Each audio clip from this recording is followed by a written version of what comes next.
baik. Yang pertama akan dijelaskan, poin yang kedua akan dijelaskan oleh Ira Ayu Hadisa. Sengketa dan penyelesaian sengketa. Pengertian sengketa dan konflik.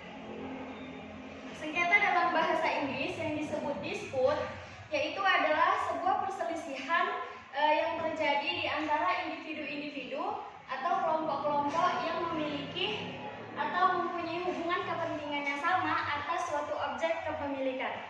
Hal ini akan menimbulkan akibat hukum antara yang satu dengan yang lainnya. Sengketa dapat terjadi pada siapa saja, di mana saja, dan kapan saja. Sengketa dapat bersifat publik ataupun keperdataan yang dapat terjadi di dalam ruang lingkup lokal, nasional maupun internasional.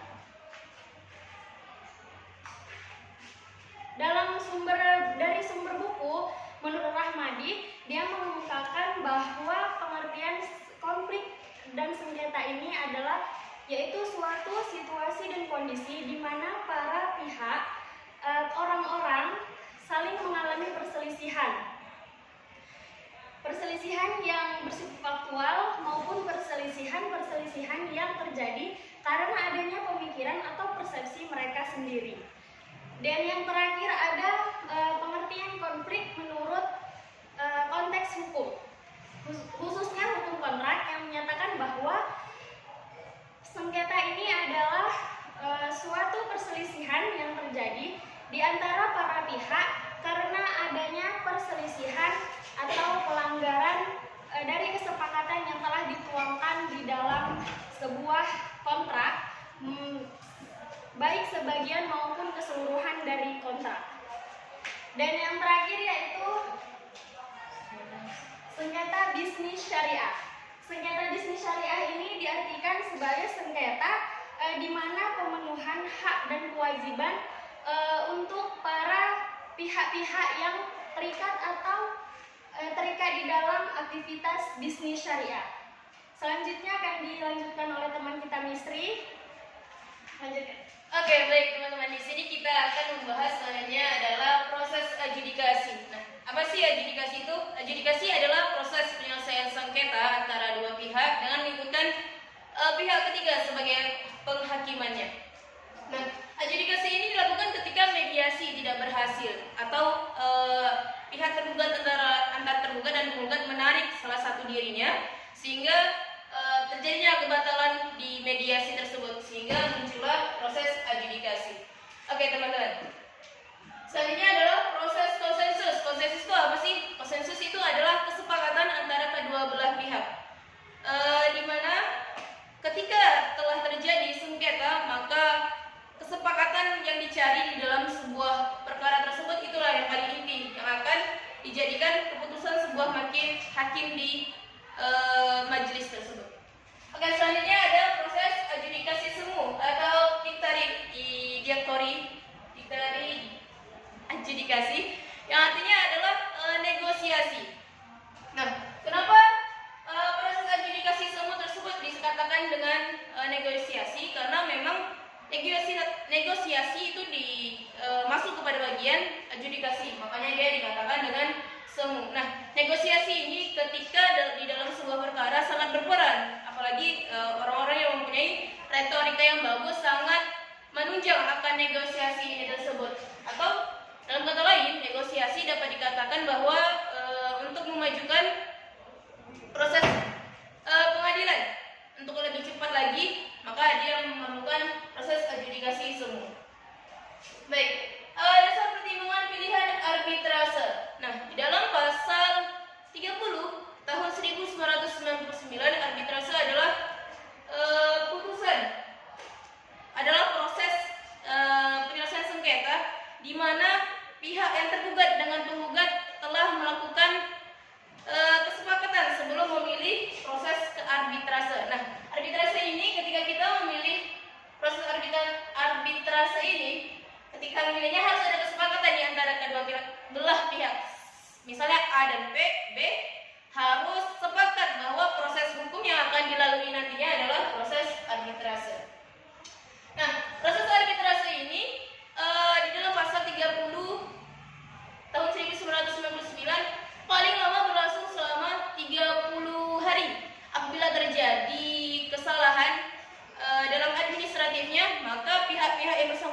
dapat diberikan tenggang waktunya lagi sekitar 14 hari. Kemudian barulah Majelis Ulama dapat memutuskan hukum yang melalui prosedur arbitrase tadi. Nah, ada alternatif penyelesaian sengketa, teman-teman.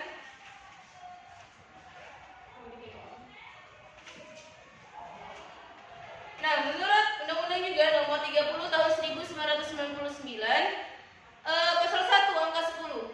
Nah, penyelesaian sengketa adalah lembaga penyelesaian sengketa atau beda pendapat melalui proses yang disepakati antara belah pihak.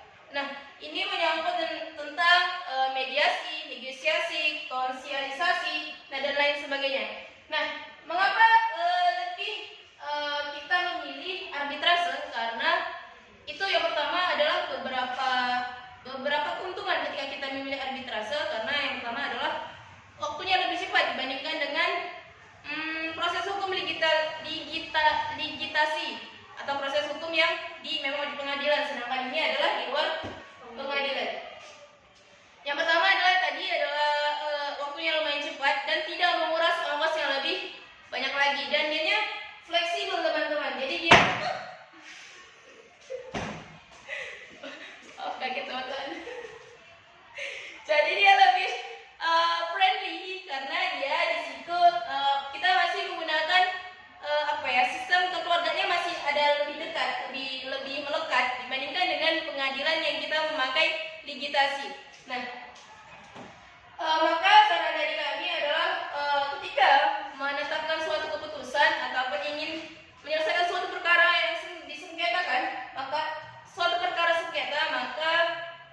pilihlah yang arbitrase karena dia lebih cepat dan lebih fleksibel dan lebih kekeluargaannya juga dapat, ya kan? Kehadiran. Oke, baik teman-teman, kesimpulannya adalah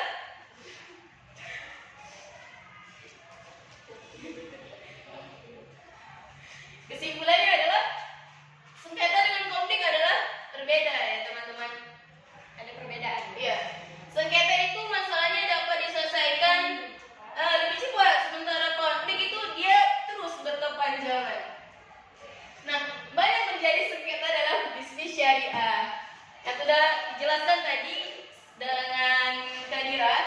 Setelah proses pilihan sengketa, contoh sengketa dengan konflik, misalnya sengketa seseorang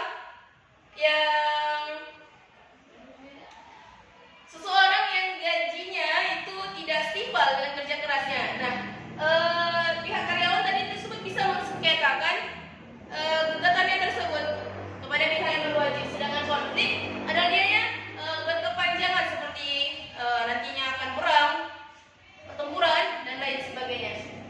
Nah, proses pilihan sengketa ada berbagai sih, ada proses adjudikasi, konsensus, dan adjudikasi semu. Serta tadi dasar pertimbangan pilihan arbitrase juga sudah dijelaskan karena tadi fleksibel, lebih murah, dan lebih cepat waktunya. Oke, baik teman-teman, sekian presentasi dari kami.